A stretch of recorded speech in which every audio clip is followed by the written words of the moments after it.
네, 안녕하세요. 저는 올 1월에 지스트에 온 강지연입니다. 오늘 Functional Robotic Intervention for Individuals with Special Needs라는 주제로 강연을 하겠습니다. 먼저 저에 대해서 간단히 소개를 좀 드릴 텐데요. 저는 미국 소니 버팔로에서 기계항공공학부에서 한 4년 정도 조교수 생활을 했었습니다. 소니 버팔로는 나이가라 폭포 옆에 있어서 유명한데요. 보시는 그림처럼 큰 메디컬 센터가 있고 여기 있는 콜라보레이터들이랑 같이 일을 많이 했었습니다. 저희 연구실 이름은 AI Based Wearable Robotics Aware 한 가지를 잇는다는 뜻의 연구실인데요. 저희 연구실은 네 가지를 연구합니다. 재활, 보조, 의수, 그리고 어떤 사람의 상태를 알기 위한 어떤 도구 같은 툴들을 연구하는데요. 저희 연구실 같은 경우에는 시스템을 디자인하고, 그리고 제어하고, 그리고 마지막에 테스팅까지 하는 모든 것들을 연구실에서 하는 곳입니다. 그중에서 재활이라는 분야를 제가 좀 폭넓게 연구를 했었는데요. 보행 재활도 많이 했었고, 그리고 그 외에도 몸통, 체간이나 또는 팔, 그리고 인텔리전트 휠체어나 워커 같은 다양한 시스템들을 과거에 연구를 했었습니다. 먼저 보행 재활에 대해서 좀 먼저 말씀을 드릴 건데요. 어, 그에 앞서서 이 재활 로봇이라는 분야가 벌써 한 3, 40년을 지나와서 보시는 바와 같이 아주 많은 재활 로봇들이 개발되어 왔습니다. 그 로봇들을 보면서 어떤 연구를 해야 될까 새롭게 고민을 많이 하게 되었습니다. 이 연구를 하면서 느끼게 된 점은 환자들의 장애 정도가 너무 다양하고 또한 불편한 점들이 개개인이 매우 다르다는 것을 배우게 되었습니다. 그래서 운동장애 정도에 따라서 맞춤형 시스템이 꼭 필요하겠다는 생각을 했었습니다. 장애가 중증인 경우에는 움직임 자체가 어렵고 독립적인 일상생활이 불가능합니다. 하지만 경증 장애인 경우에는 독립적인 보행 및 일상생활이 가능하나 그들은 비대칭적인 보행이나 부자연스러운 보상 움직임 등을 개선할 수 있는 재활에 관심이 많았습니다. 그래서 저는 장애 정도 중에서 상대적으로 경증 장애인들에 대하여 관심을 많이 가지게 되었고 그들에게 필요한 재활은 무엇인가를 고민하게 되었습니다. 운동장애가 상대적으로 경증인 환자에게는 근력이 약화된 노인들도 포함이 되어 있습니다. 이들에게 필요한 로봇은 어떤 것인지 고민을 해보았을 때 크게 두 가지라고 생각했습니다. 첫 번째는 로봇으로 인한 보조가 아니고 저항 운동을 베이스로 하는 근력 강화 운동이 필요하다. 이 근력 강화는 단순 근력 강화도 중요하지만 어떤 기능적인 근력 강화가 중요하다고 생각이 들었습니다. 예를 들면 걷는다든지 아니면 일상생활에 어떤 모션을 한다든지 그런 기능적인 행동들을 하는 것이 중요하다고 생각을 했었습니다. 두 번째는 스스로를 케어할 수 있는 셀프 케어 시스템이 재활 훈련의 일부가 되어야 한다고 생각합니다. 단순하게 로봇이 팔, 다리를 움직이는 것뿐만 아니라 스스로 어떤 움직임을 하기 위해서 생각하고 고민하고 또한 이 재활이라는 문제를 같이 풀어야 재활이라는 모터러닝에 좀 더 효과적일 수 있을 것이라고 생각합니다.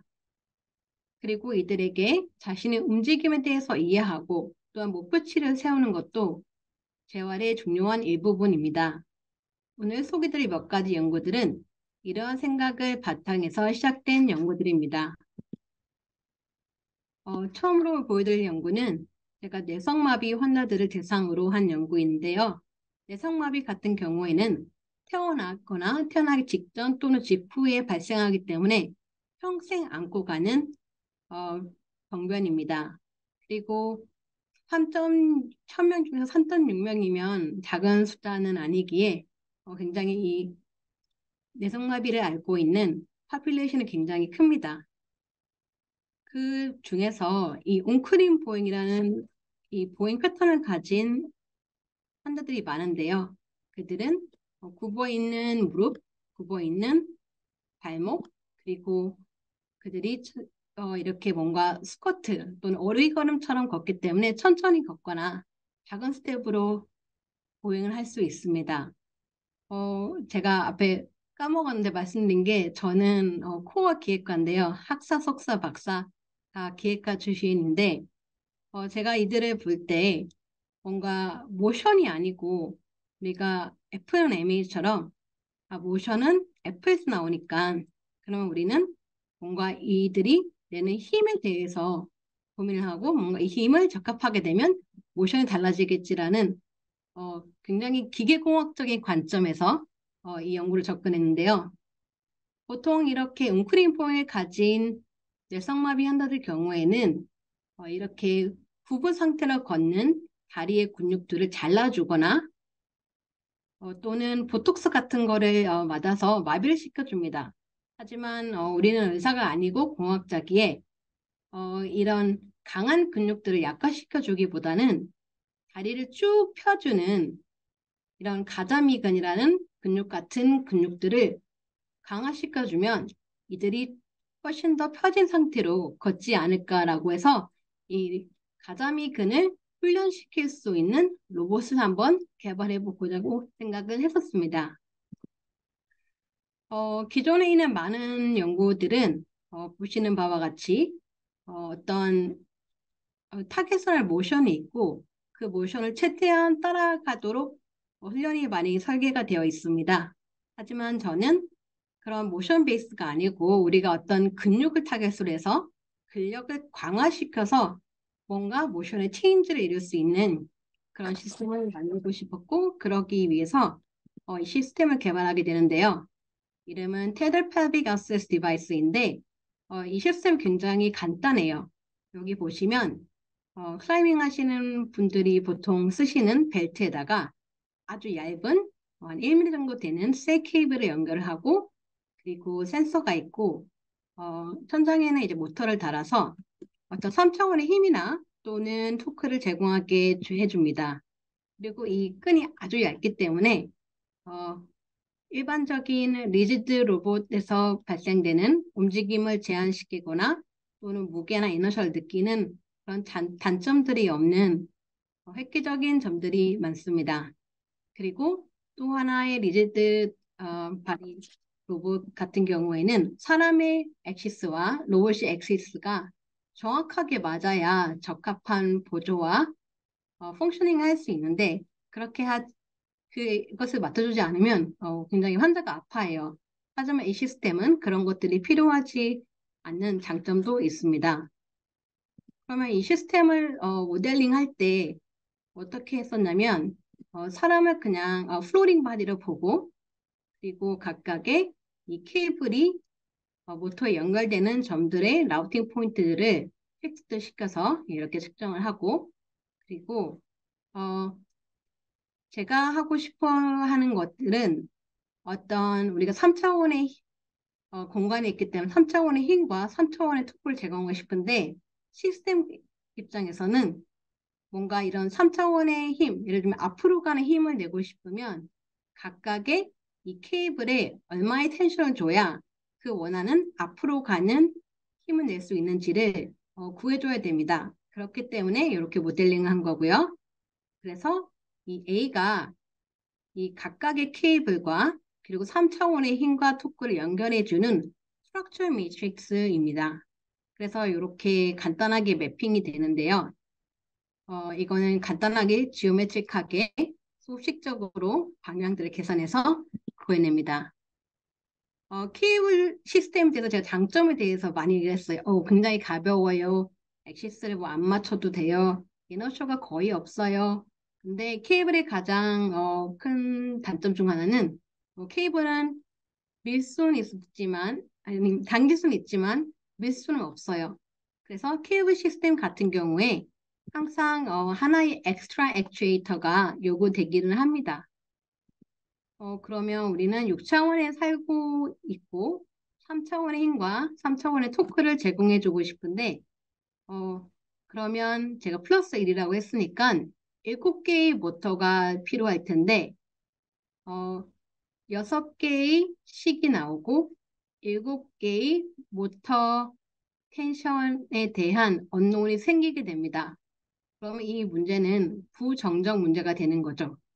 어, 변수는 7개인데 이퀘이션은 6개밖에 없어서 그 부분을 어떻게 해줬냐면 이렇게 옵티마이제이션으로 이 텐션이 올라갔다 내려갔다 할 건데 각각의 케이블에 이 중에서 이전 값에 가장 가까운 값으로 최대한 잡아주세요 해서 이렇게 objective function을 이렇게 잡아줬고요. 그리고 케이블 slackness를 피하기 위해서 미니멈을 이렇게 셋해줬었고 그리고 안전을 위해서 각각의 텐션의 맥시멈을 또한 정해주게 됩니다. 그리고 여기 아까 제가 말씀드렸던 나는 앞으로 가는 힘, 예를 들면 10N을 앞으로 가고 싶어. 10, 0, 0, 0, 0, 0인데 여기 텐션은 7개죠. 그렇게 해서 이 A 매트릭스에 따라서 이 텐션이 이제 citation force나 torque로 매핑이 되고 그리고 옵티마이제이션을 이용해서 여기서 부정적 문제가 발생해서 발생하는 문제점들을 풀어주게 됩니다. 이렇게 제어기 텐션 플래너 방금 말씀드린 텐션 플래너가 이제 여기 안에 들어가게 되는데요. 어, 요것은 이제 하이 레벨 컨트롤러이고 그리고 만약에 내가 앞으로 10N을 가고 싶어 했을 때 각각의 텐션에 이제 얼마를 줘야 되는 이제 디자이어 텐션이 이 텐션 플랜을 통해서 나오게 되고 앞서 말씀드린 수식을 통해서 그리고 예를 들면 뭐 10, 20, 10씩 만약에 나오면 이것을 잘 따라갈 수 있도록 로 레벨 컨트롤러가 이렇게 또 주어집니다. 이 로 레벨 컨트롤러는 항상 공학자들이 사랑하는 이 PID 컨트롤러와 그리고 PID로 부족하기 때문에 fit for term이 들어가고요. 그리고 또한 그 friction compensation 팩터가 들어가서 좀 더 스무스한 모션을 만들어 주게 됩니다. 지금 여기 그림에 보면 4개인데요. 아까 7개 말씀하셨는데요. 라고 하실 텐데요. 이 7개의 케이블을 사람이 설치하는 것은 생각보다 쉬운 문제가 아니에요. 그리고 저는 뇌성마비 중에서는 아동을 대상으로 했기 때문에 아이들 주위로 7개의 케이블을 설치하는 건 굉장히 어려워요. 그래서 제가 어떻게 이 문제를 풀었었냐면 그럼 케이블을 줄이고 좀 이런 컨디션들을 릴렉세이션 해서 반드시 지켜야 되는 나는 앞으로 10N을 가고 싶어. 이것은 이제 지키고 그리고 나머지에 뭐 아주 0.5N이라든지 뭐 다른 방향으로 오른쪽으로 0.5N, 뭐 밑으로 0.1N 이렇게 작은 힘이나 작은 모멘트 같은 경우에는 보행하는 사람에게 거의 영향을 주지 않기 때문에 이렇게 시스템을 더 적은 숫자 릴렉세이션 해서 사용하게 됩니다. 그렇게 하면 이렇게 다양한 컨피그레이션을 쓸 수가 있는데요. 이렇게 뭔가 밑으로 당기는 힘으로 하기 위해서는 이런 컨피그레이션을 쓸 수도 있고 여기 보면 이게 도르래인데 도르래 위치에 따라서 스팬할 수 있는 그 힘의 크기와 방향들이 달라져요. 요거 같은 경우에는 이제 앞으로 뒤로 오른쪽 왼쪽이 가능할 것이고 그리고 조금 더 달면 뭐 3차원의 힘도 가능하고 그리고 제가 아까 말씀드렸던 7개의 케이블 이상으로 설치하면 총 3차원의 힘과 토크 모두 가능하게 됩니다. 그러면 이제 앞서 제가 말씀드린 문제에 돌아와서 우리는 근력을 강화해야지. 그래서 이제 이 시스템을 가지고 아까 보여드렸던 첫 번째 컨피그레이션을 통해서 이제 아래로 당기는 힘을 통해서 위로 올리는 근육들을 강화시키게 됩니다. 그래서 여기 보시면 이제 아래로 당기는 케이블을 통해서 이제 위로 올리는 근육들을 강화시키는데요. 총 6명의 아동들이 참석을 했었고, 그리고 이 아동들 같은 경우에는 아까 말씀드린 것처럼 경증의 뇌성마비 아이들입니다. 그러니까 이 아이들은 독립적으로 걸을 수는 있으나 좀 시메트릭하거나 또는 뭔가의 보상 운동으로 트렁크를 좀 많이 움직이거나 그런 아동들이에요. 그렇게 해서 총 15세션을 통해서 아이들을 이제 트레이닝 시켰는데 트레이닝은 매일 오면 한 16분 정도 이게 굉장히 힘들거든요. 이게 이제 몸무게의 10% 이렇게 제 몸무게를 공개하게 되는데요. 60kg니까 제가 한 60뉴턴 정도 이제 차고 가면 굉장히 힘듭니다. 그래서 이제 16분 정도 해서 이제 아이들을 트레이닝 시키면 이게 첫 번째 트레이닝 이전의 모습이고 여기 보시면 아까 제가 보여드린 것처럼 웅크림 보행을 하고 있죠. 발목과 무릎과 이렇게 무릎도 톡 튀어나와 있고 그리고 천천히 걷고 그리고 보행이 굉장히 불안정해요. 이 보행이 불안정하다는 여러 면이 있는데 그중 하나는 다리를 가끔씩 바닥에 끌기 때문에 이렇게 옆으로 이렇게 휘두르는 이런 모습들도 보입니다. 자, 16세션 이후에 어, 이, 이 피험자를 다시 만나면요. 갑자기 키가 엄청 커져 있어요. 왜?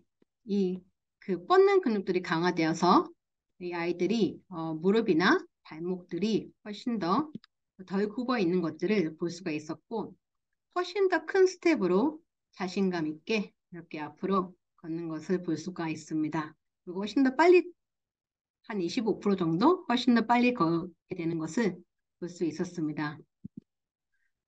그래서 이제 이렇게 보이는 거는 보여드렸지만 또 저희는 사이언티스트니까 이제 이런 걸 퀀티파이 해야 되는데 첫 번째로 한 게 이제 키네매틱스 얼마나 다리가 펴졌는가 그거는 이제 발목, 그리고 무릎, 그리고 엉덩이 관절에 대해서 모두 행해졌는데요. 이 빨간색이 정상아동점이에요. 그러니까 가장 펴져 있는 점들을 잡아가지고 이 정상아동의 가장 펴져 있는 점은 여기에요, 여기에요, 여기에서 이제 비교를 하는 거죠. 이제 세션으로 갈수록 이제 그런 것들이 이제 갈수록 이 빨간 바에 좀 더 가까이 가는 것들을 어, 보시면 알 수가 있으십니다. 그리고 제가 아까, 저는 기계공학적인 관점에서 내가 이 문제를 접근했다고 말씀을 드렸잖아요. 그래서 이제, 그러면 과연 근육들은 어떻게 변화를 했을까? F는 M에서 F, 즉, 머슬에 해당되는 이 가자미근의 변화에 대해서 좀 살펴보면, 여기 보면, 보행은 반복적인 행동이기 때문에 이를 사이클이라고 해요. 그래서 이것들을 이렇게 모아놨는데, 이 가자미근이 훨씬 더 증가한 것을 알 수가 있었어요. 왼쪽에 보면 자료 화면이 있는데요. 이 가자미근의 건강한 패턴은 이렇게 중간에 사각 모양으로 이렇게 솟아 있는데 보통의 내성마비 아동들 같은 경우에는 이 가자미근이 조금 앞에 이게 좀 심한 아동들이기 때문에 많이 앞에 지금 나와 있는데 이 정도쯤 이렇게 뾰족하게 튀어나와 있기도 하고 이게 낮기도 하고 그렇게 해서 이 가자미 근이 정상적으로 액티베이션 되어서 이러한 전반적인 보행에 큰 변화를 가져왔구나. 그래서 근력 강화가 효과가 있었구나. 저희가 볼 수가 있었고요. 어, 현재는 저희가 지금 하고 있는 후속 연구로는 이 시스템들을 노인을 위한 근력 강화 시스템으로 한번 업그레이드 해보자고 해서 지금 연구를 하고 있습니다. 나이가 드시면 근감소증이라고 이 근육이 많이 이 케이블 시스템으로 하거나 또는 앉거나 누워서도 근력 강화를 할 수 있는 시스템으로 현재 바꾸어서 연구하고 있습니다. 그 외에도 저는 낙상 연구도 좀 같이 참여했었는데요. 보시는 바와 같이 이렇게 기억하실지 모르겠지만 두 번째 컨피규레이션 이렇게 사선으로 네 개가 있는데 갑자기 확 당겨요. 당기면 한 100m 정도 당기는데 넘어져요. 그래서 이제 이런 어르신들이 안전한 이런 실험실 환경에서 이런 낙상과 비슷한 환경들을 제공함으로 인해서 훨씬 더 리스판스가 훨씬 더 안정적으로 바뀔 수 있게 이런 다양한 실험들도 했었고 건강한 노인분뿐만 아니라 그 외에도 어, 세레벨레 아텍시아나 또는 파킨슨 병이 있으신 분들도 실험을 해서 이분들의 불안정한 보행을 어떻게 좀 더 개선시킬 수 있는 그런 다양한 훈련 프로그램들을 개발했었습니다. 제가 처음에 말씀드린 것이 경증 환자 같은 경우에는 어, 셀프케어 시스템이 필요하다는 말씀을 드렸었어요. 항상 그 재활 로봇을 연구했던 입장으로서는 항상 질문들을 이렇게 클리니션들이 많이 하세요. 그래서 이거 얼마나 오래 가요? 6개월 테스트 해봤어요. 1년 뒤에도 효과가 남아있나요? 어, 이런 질문들을 참 많이 받는데요. 그러면 우리가 이런 뭔가 어디 가서 빡세게 운동을 해서 이제 이렇게 몸을 만들어 왔어요. 그러면 이제 그걸 유지하고 싶겠죠.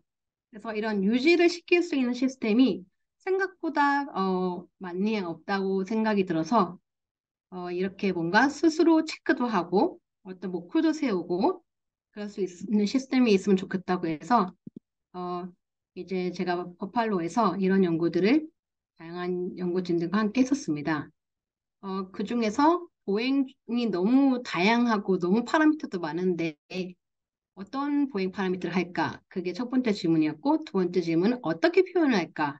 표현하는 방법에는 뭐 다양할 수도 있죠. 시각도 있고 바이브레이션 같은 촉각도 있고 저는 청각을 선택했었어요. 청각이 좀 더 직관적이고 정도에 대해서 우리가 이렇게 노래 피치나 이런 것들에 대해서 좀 더 이식하기 편하기 때문에 음악을 택했었고 그리고 어떤 파라미터를 내가 보여줄 것인가라고 했을 때 저의 이 타겟 환자들은 어른 내성마비 환자들이었는데 이 환자들은 아까 제가 말씀드린 것을 까먹었는데 이렇게 뭔가 사람이 나중에 끝나고 걸어가실 때 뒤꿈치, 앞꿈치, 뒤꿈치, 앞꿈치로 사람은 걸어요.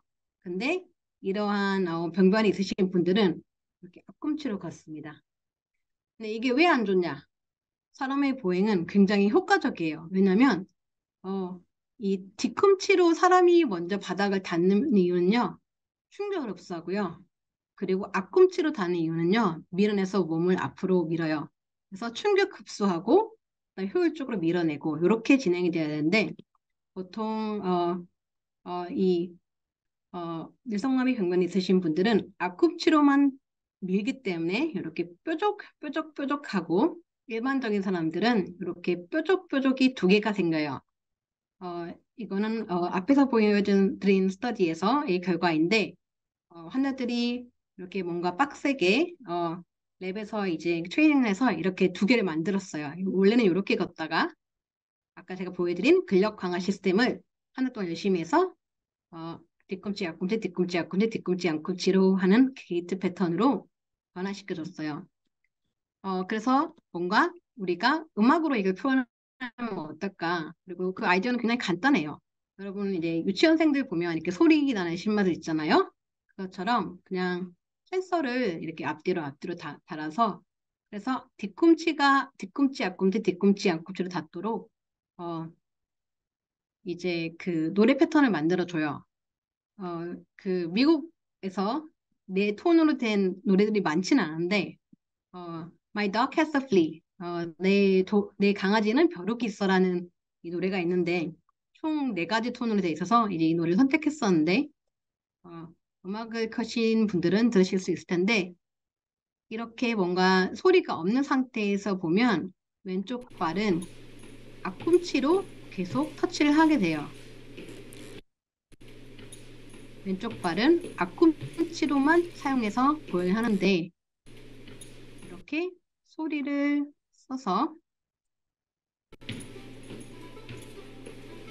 환자들 걸리게 되면 뒤꿈치, 앞꿈치, 뒤꿈치, 앞꿈치 이런 패턴으로 변화해서 그것을 이제 집으로 가지고 가게 되면 열심히 트레이닝했던 그 효과를 유지할 수 있게 되겠죠. 그리고 이 소리가 안 난다. 그러면 내가 보행이 예전에 돌아갔군 해서 뭔가 이전으로 하기 위한 노력을 하게 될 것입니다.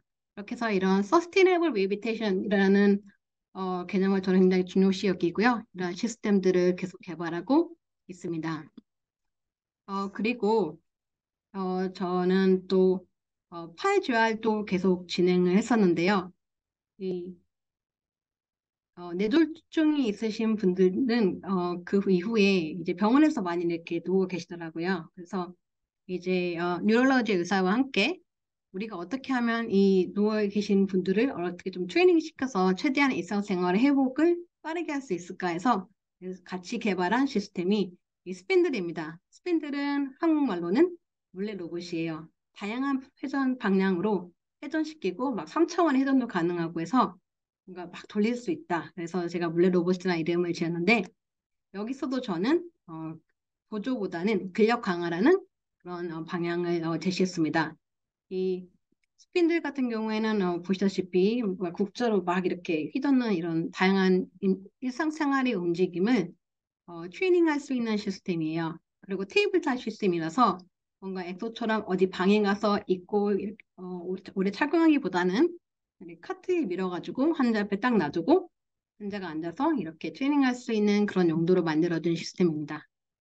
어, 저희가 굉장히 다양한 activities of daily living을 개발하고 있는데요. 예를 들면 뭐 피클 병을 연다든지 또는 책을 읽고 닫는 움직임이라든지 이러한 다양한 움직임 등을 개발을 했었고 그리고 환자는 이렇게 BR을 통해서 뭔가 이렇게 그 이렇게 책 껍데기 같은 거 약간 끼는 거 보이셨죠? 뭔가 키네스테릭하게는 그걸 느끼고 그리고 실제로는 BR로는 이렇게 책을 보게 됩니다.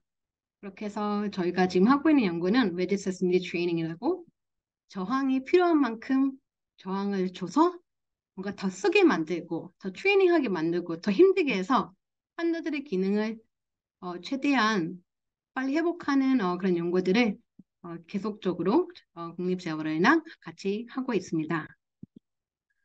그 외에도 저는 트렁크 서포트 트레이닝이라는 연구도 했었는데요.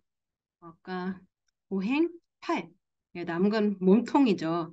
그래서 이 몸통 같은 경우에는 이 어떤 병변을 인해서 이 코어에 그 스트렝스가 있지 않으면 내가 코어가 충분히 강하지 않으면 이렇게 옆으로 쓰러지게 돼 있어요. 그래서 보통 이제 휠체어를 많이 늘 타시는데요.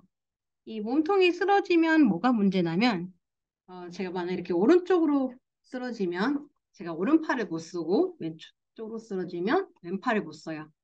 그래서 아까 제가 처음에 보였던 시스템을 어떻게 사용했냐면 골반에 있던 것을 이렇게 올려가지고 가슴 쪽에 채우고 그리고 이번에는 좀 다른 알고리즘을 넣어서 이제 실험을 합니다. 이제 이 환자가 만약에 좀 중증이면 굉장히 타이트하게 해서 이제 못 움직이게 하고 이걸 갈수록 이렇게 넓혀주는 거예요. 그래서 조금 더 앞으로 가고 조금 더 앞으로 갈 수 있게 그런 식으로 뭔가 이 안에서 환자가 충분히 다양한 경험들을 트라이 앤 에러를 하지만 어떤 위험한 그런 부분에서는 로봇이 잡아주는 시스템으로 어, 이 로봇의 이제 결과에 대해서 좀 말씀을 드리면 이제 저희가 스타 테스트라고 얼마나 머리로 앞으로 갈 수 있는지 오른쪽 왼쪽 앞뒤 다양한 방향으로 이제 아동들에게 그 테스팅을 했는데요. 이 피험자 같은 경우에는 오른쪽을 거의 못 써요. 왼쪽으로는 이만큼 가나 이게 아마 센치일 텐데 오른쪽으로는 거의 못 가요. 그러니까 오른쪽으로 가면 쓰러진다는 말이죠. 근데 아까 보여드린 시스템으로 이렇게 계속 트레이닝을 하면 이렇게 이 갈 수 없었던 부분이 이 오른쪽이 이렇게 넓어집니다. 왼쪽도 넓어지고요. 그렇게 해서 이렇게 체간 몸통에 대한 트렁크에 대한 이런 코어 스트렝스닝 같은 연구도 진행을 했었고요. 그 외에도 어, 과거에 인텔리전트 휠체어나 또는 워커 같은 다양한 연구들도 진행을 했었습니다. 제가 버팔로 가서 새로 시작한 연구가 이제 의소 연구인데요. 이제 의소 같은 경우에는 특히 제가 처음에 이제 교직을 시작할 때는 굉장히 챌린저 문제를 풀어보겠다고 생각을 해서 어떤 게 가장 챌린지할까 이제 고민하다가 이제 그 절단 환자도 다양한 절단 환자가 있는데 이제 팔 절단 환자 중에서 이 팔꿈치 관절 밑으로 절단 환자들이 있는데 이 환자들에 대한 시스템이 굉장히 어려워요. 왜냐하면 부피는 굉장히 작은데 굉장히 자유도가 많아요. 한 22 디그리 프리덤 이상으로 있다라고 합니다. 그러면 이제 기계를 설계하시는 분 입장에서는 여기 안에 모터도 넣어야 되고 배터리도 넣어야 되고 모터 드라이브도 넣어야 되고 센서도 넣어야 되는데 잘도는 22잘도야. 굉장히 디자인하기 어렵고 그리고 이 잘도가 올라가면서 이 쓰시는 분들도 굉장히 어렵다고 생각을 합니다. 우리가 이제 게임 콘솔 같은 경우에 버튼이 작으면 작을수록 게임을 하기가 훨씬 쉽죠. 갑자기 게임 뭐 콘솔에 뭐 한 10개 정도 눌러야 된다. 그러면 이것도 좀 난이도가 있습니다. 그런 것처럼 잘도 높아지면 제어하기 어렵고 그리고 아무래도 작은 볼륨에 기계 요소들을 막 집어넣기 때문에 일단은 좋은 부품을 써야 되고 작은 부품을 써야 되기 때문에 가격이 굉장히 올라가요. 그래서 다자이도 우수 같은 경우에는 여러분이 생각하시는 그 드림카 정도의 가격 정도 합니다. 그래서 일반적으로는 이제 팔목 밑에 절단 내신 분들은 이제 이렇게 훅 캡틴 훅이었었던 훅 같은 걸로 이제 몸으로 통해서 이 훅을 열고 닫는 시스템이나 또는 근전도를 이용해서 어, 여기 근육의 그 신호를 이용해서 이렇게 열고 닫는 이 정도의 프로스텍 시스템들을 일반적으로 많이 사용합니다. 미국에서는. 그러면 이때까지는 시스템들이 다양하게 개발되지 않았냐? 왜 이걸 쓰고 있냐? 어, 당연히 저도 처음에 그렇게 생각했었는데요. 시스템도 굉장히 다양하게 개발이 돼 있어요. 이미 다자율 요소들은 많이 개발이 되어 있는데 여기서 한 가지 문제점이 2002년에 비디스라는 사람이 엄청나게 많은 절단을 데리고 서비를 해요. 근데 그 당시에 요 시스템을 썼던 사람들이 가장 불편한 점이 뭐냐라고 했을 때 무게였어요. 근데 보시다시피 다자유로 가면 갈수록 이 무게 증가는 피할 수가 없습니다. 왜? 모터도 더 많이 넣어야 되고 센서도 필요하고 배터리도 커져야 되고 그래서 이런 뭔가 딜레마에 빠지게 돼서 결국은 하나를 골라야 해야 돼요. 많은 요소들은 손에 굉장히 포커스가 되어 있어요. 굉장히 다양한 그립을 할 수 있는 손에 대해서 프로세스 시스템들이 많이 개발되어 있는데 저 같은 경우에는 그거보다는 손목이 중요하지 않을까. 제가 이제 포스닥 할 때 실제로 일수를 쓰는 친구가 옆에서 공부를 같이 했었어요. 그 친구를 보면서 생각보다 이것만 가능한데도 굉장히 잘 쏘더라고요. 그래서 이 친구를 이렇게 관찰해 봤을 때 결국 물체를 잡는 거는 이 손의 위치예요. 그립을 어떤 식으로 하든 괜찮을 수도 있겠다라는 생각이 들었었고, 대신에, 손목이 오히려 더 중요하구나. 뭔가를 그립을 할 때는. 그렇게 해서 이제 리스트에 대해서 좀 더 제가 코스를 가진 연구를 하기 시작했었고, 그리고 이제 이런 다다이도 요소에 대해서 다양한 알고리즘들이 개발이 당연히 되어 있겠죠. 근데 많은 케이스가 굉장히 클린한 데이터예요. 굉장히 절제된 움직임, 이런 움직임에 대해서 어, 트레이닝이 되어 있는데, 근데 우리 일상생활 생각하면 그렇지가 않아요. 제가 물병을 가지러 갈 때 뭔가 탁 하지 않잖아요. 그런 것처럼 과연 이런 알고리즘을 일상생활에 쓸 때 이게 얼마나 트랜스퍼러블 할까 이제 그런 고민에서 이제 다양한 이제 연구들을 시작하게 됩니다. 그중에서 이제 처음 시작했던 연구는 이제 의수 제어인데요. 저 같은 경우에는 이제 뭔가 사람이 움직임할 때 내가 다가갈 때 어깨, 엘보 그리고 팔목을 같이 쓰게 됩니다. 그래서 이런 시너지를 가지고 좀 더 직관적으로 하면 좋겠다고 해서 뭔가 이쪽의 부위를 여기에 발달 환자에게 이쪽의 부위를 이용해서 뭔가 조이스틱처럼 쓰면 좋겠다.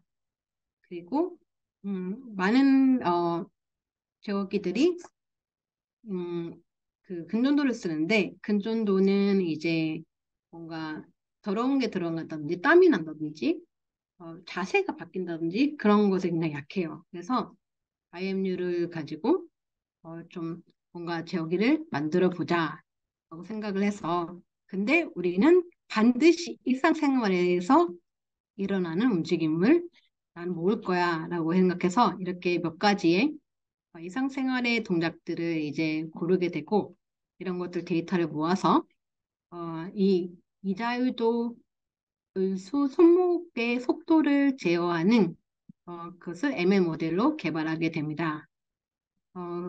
이 random forest method, tree-based random forest method를 이제 쓰게 된 이유에 대해서 조금 이따 설명을 드릴 텐데요. 일단 굉장히 컨트롤러는 잘 나왔어요. 그래서 이렇게 뭔가 컵으로 물을 마신다든지 또는 해머링 네일을 한다든지 그리고 오른쪽에 왜 동영상이 더 있냐면 자세를 바꿨어요.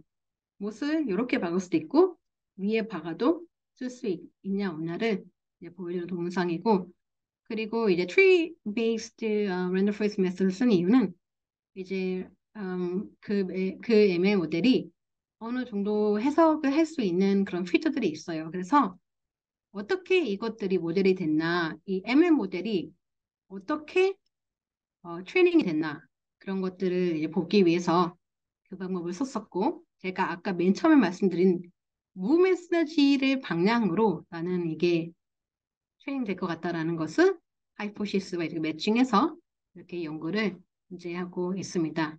이렇게 해서 어느 정도 인터프리터블 가능한 ML 모델로 연구를 하기도 하고요.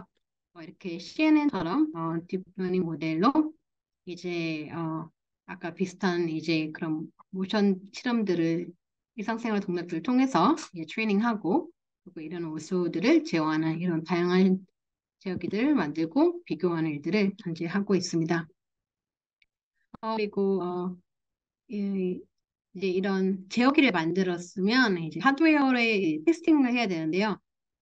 저희 랩은 에뮬레이터를 만들고 있어요. 이 에뮬레이터는 게 뭐냐면 이 요소가 너무 고가예요. 너무 고가여가지고 이걸 다 써보고 이렇게 살 수가 없어요. 왜냐면 결단된 부위가 다르기 때문에 의수는 무조건 커스텀 메이드예요. 그래서 맞춤형 제작인데 그래서 뭔가 어느 정도 그래도 다른 의수를 경험할 수 있는 시스템이 있으면 좋겠다.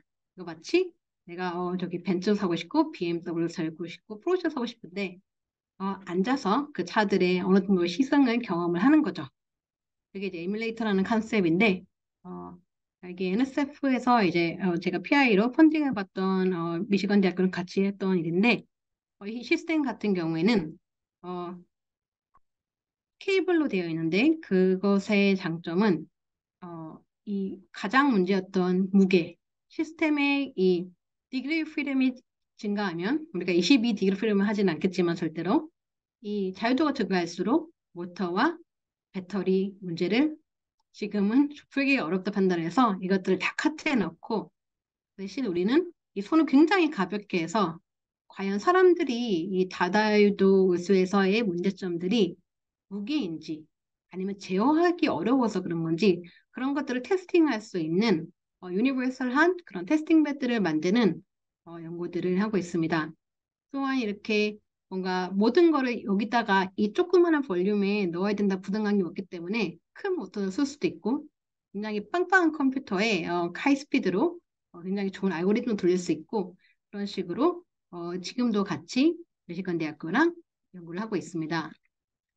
그 외에 또 저희 연구실은 UBM이라고 University at Buffalo, SUNY Buffalo가 어, 약자로 UB인데 그래서 UBM을 만들었는데 이렇게 뭔가 테스팅을 소소하게 할 수 있는 이런 다양한 테스팅 배터들도 같이 만들고 있습니다.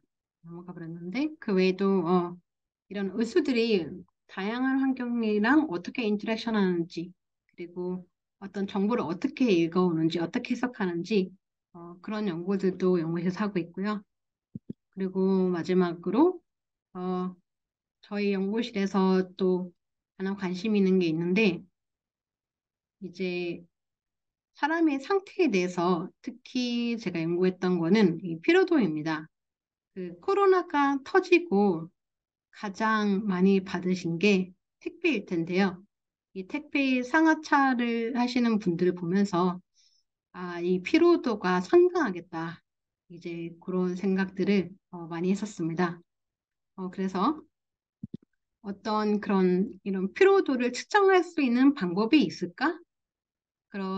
그래서 이 연구를 시작했고요.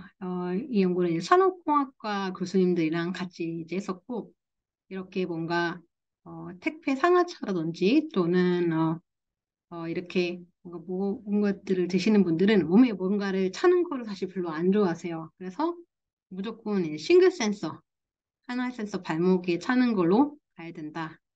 그리고 이 상하차 동작 자체는 물체의 위치나 또 크기에 따라 너무 다르기 때문에 어, 보행에 대해서 우리가 좀 보면 좋지 않을까 시작을 연구를 했었습니다.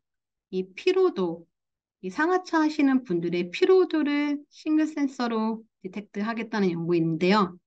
이 피로도라는 개념 자체가 굉장히 정의하기가 어렵습니다. 그 이유가 사람마다 피로하면 하는 행동이 달라요.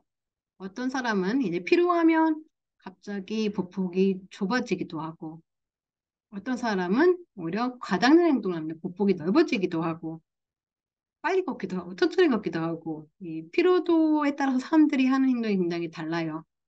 그래서 이제 어떻게 했었냐면, 이거를 인디비dual 모델을 만듭니다. 그 개인의 그 모델을 만들어서 이 사람이 필요하지 않은 것과 필요한 것들을 이제 레벨을 열심히 해가지고 이제 모델을 만들어서 특히 이제 반복적인 움직임을 봐야 되기 때문에 보행의 데이터를 봅니다. 그래서 이 보행의 이게 이제 IMU라서 가속도가 나오는데 뭔가 가속도의 모양을 보고도 이제 판단을 하고 또 이 가속도 IMU를 이용해서 뭔가 스텝 랭스라든지 스텝의 길이, 스텝의 높이 이런 것들을 아니면 스텝의 어떤 시간 이런 것들을 이용해서 또 이제 그 피로도를 판별하게 됩니다. 그러니까 개인마다 이 데이터가 축적되면서 하나의 모델이 이제 트레이닝 되는 거죠. 그래서 뭔가 내가 아는 필요하지 않은 상태의 뭔가가 아닌 것 같아 하면 이제 이 택배 상하차 하시는 분들께 뭐 알람을 줘가지고 좀 커피 한 잔 하시죠 이러면서 좀 쉬어 가시죠 약간 이렇게 뭔가 알람을 줄 수 있는 이제 그런 형식 시스템을 만들기 위한 목적으로 이런 알고리즘들을 개발했었습니다. 그 외에도 이제 전기 배선하시는 분들에도 좀 관심이 있어서 그쪽 연구도 계속했었는데 어, 이 전기 배선하시는 분들은 굉장히 작업이 다양합니다. 그리고 이분 같은 경우에는 팔로 뭔가를 많이 하세요. 그래서 발목보다는 팔에다가 이제 이 싱글 IMU를 채우고 그리고 이제 이 분들이 뭔가 작업을 하면 이제 분류를 하고 그리고 어, 그 부분들은 반복 작업을 많이 해요. 그래서 이 카운트를 합니다. 그래서 뭔가 계속 카운트를 해서 예를 들면 뭔가 리프트를 계속해요. 뭔가 물건을 계속 올려요. 근데 이게 너무 많이 반복된다고 하면 뭔가 알람을 주고 그런 식으로 해서 뭔가 산업 안전에 관련된 싱글 센서를 가지고 어, 다양한 모델을 통해서 어, 뭔가 피로도나 또는 뭔가 그들이 뭔가 위험할 수도 있는 상황이 닥쳤을 때 알러트를 주는 그런 연구도 다양하게 하고 있습니다.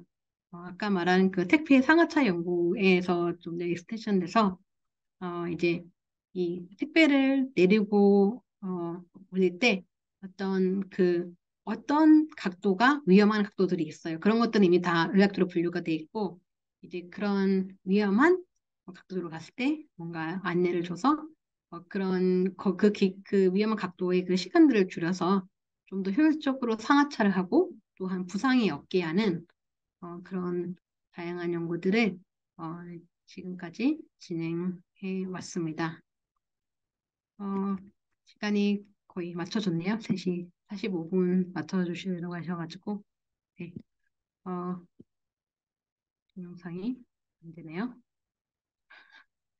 네, 어, 이것으로 발표를 마치겠고요. 네, 지금 지스트 연구실은 지금 계속 셋업하는 단계라, 네, 예전 연구실에 있는 멤버들의 사진을 이렇게 보실 수 있으시겠습니다. 네. 많이 바쁘신데 연말에 이렇게 오셔서 발표를 해주셔서 감사합니다. 네, 약 45분 정도 지금까지 이제 해오신 연구를 일목요연하게 소개해 주신 교수님께 이제 감사의 마음을 전해드리고요. 지금부터 오늘 주제와 관련해서 질문을 좀 받아보도록 하겠습니다. Q&A 통해서 질문을 올려주시면은 교수님께서 순차적으로 답변을 드리겠습니다.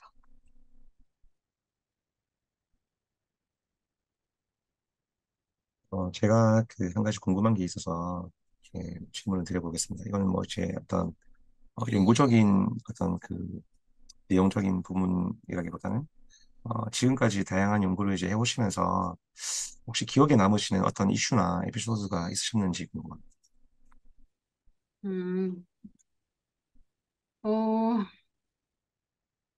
사실 연구라는 게 굉장히 퀀티파이하게 정량적으로 많이 담는데, 근데 실제적으로 이렇게 그 환자들이랑 접촉하는 시간이 굉장히 많았어요. 그래서 다양한 얘기를 듣는데, 이제 근력 강화 시스템을 내성마비 아동들에게 실험을 할 때 이야기인데, 어, 이제 제가 의사는 아니니까 예, 진료는 보지 않는데 이제 그거 연구와 별개로 이제 차팅을 이제 의사 선생님이 하시더라고요. 어땠는지 스터디가. 근데 이제 이런 얘기를 하더라고요. 어, 그 아이가 13살, 14살쯤인데 이제 엄마랑 굉장히 재활 치료를 많이 다니는데 별로 도움이 안 되어서 굉장히 좀 힘들어 하던 중인데 뭔가 이 스터디를 통해서 걷는 것이 훨씬 쩔뚝거리는 게 나아져서 훨씬 나아져서 너무 희망이 보인다. 그리고 그 학생이 이제 학교에서 이제 따돌림을 받아서 상처가 이제 좀 많은 학생이었는데 이제 이런 이 연구를 통해서 뭔가 좀 그래도 나도 노력하면 정상 아동과 좀 더 가까이 걸을 수 있을 거야라는 그렇게 뭔가 희망찬 그런 메시지를 남겼다는 챕터를 읽고 되게 그때 되게 아 내가 사실은 정말 힘들거든요. 그 아동 재활이 정말 힘든 게 아동을 러닝머신에 걸리는 것 자체가 일단 힘들어요. 그리고 센서를 붙이잖아요. 시간도 오래 걸리고 재미없고 지루하고 재활이라는 것 자체가 해보신 분은 아시겠지만 굉장히 지루하고 어렵고 아프고 힘든 과정입니다. 이제 그러면서 이제 그런 것들을 저도 이제 느끼니까 저도 굉장히 마음이 힘들더라고요. 근데 뭔가 실제적으로 굉장히 좀 도움이 되는 부분이 있다라는 말을 좀 듣고 그때 아 그래도 내가 하는 일들이 누군가에게는 의미가 있고 아 나는 이렇게 뭔가 육체적으로 힘들지만 그래도 뭔가 이들에게 뭔가 좀 더 다양한 메시지를 줄 수도 있고 그리고 앞으로도 계속 사람들에게 도움이 되는 연구들을 계속 해야겠다라는 생각들을 그때 아마 계속 했던 것 같습니다. 그때가 어, 되게 굉장히 회의심이 많을 때였거든요. 왜냐면 되게 힘들었어요.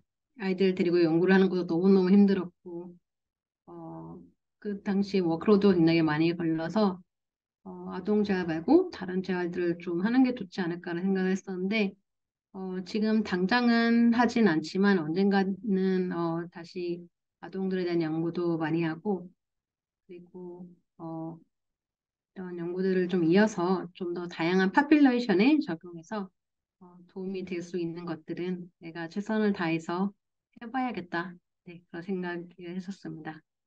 아, 네, 감사합니다. 네.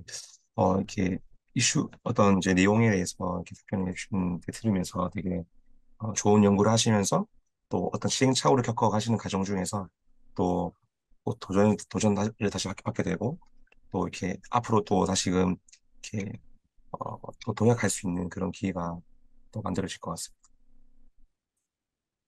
네, 그러면 감사합니다. 계속해서 질문을 받아보도록 하겠습니다. 어, 그, 이제 질문을 좀 읽어드릴게요. 네. 패티그 피로 측정은 개개인에 대한 모델을 구성한다고 하셨는데 그중에서 제너럴한 도메인은 없었나요? 어, 사실은 제너럴 할 것 같은 느낌의 도메인이 있긴 있었는데 항상 좀 다른 방향으로 움직이시는 분이 계시더라고요. 그래서 그, 어, 꽤 많은 사람들이 이렇게 움직이는 것 같다라는 것을 이제 알 수는 있었는데 결국은 제너럴 모델을 만들 수 없었던 게 꼭 몇 분들은 다르게 행동을 하셔서 결국은 이제 개개인에 대한 모델로 구성을 했습니다. 근데 뭔가 좀 더 이렇게 다양한 모델을 가지고 있는 것도 더 좋다고 생각하거든요. 제너럴 도메인도 있고 개개인에 대한 모델링에 대한 그런 도메인도 있어서 그런 것들을 뭔가 동시에 좀 활용할 수 있는 그런 연구들도 하면 아마 좋을 것 같네요. 네, 그러면은 이제 추가적인 질문이 없으셔서 이제 오늘 여기서 교수님께서 이제 마무리해 주시고, 웨비나를 종료하려고 합니다. 그럼 마지막 인사해 주시고, 웨비나 종료하도록 하겠습니다. 네, 연말에 많이 바쁘신데, 예, 이렇게 또, 예, 제 톡에 와주셔서 너무 감사하고요. 또 다른 궁금한 질문들 있으시면 언제든지 네, 이메일 주시고, 연말에 좋은 일들만 잔뜩 하기를 바랍니다. 감사합니다. 네, 오늘 발표해 주신 교수님과 참석해 주신 모든 분들께 감사의 마음을 전해드리며 여기서 웨비나 종료하도록 하겠습니다. 감사합니다. 네, 감사합니다. 네.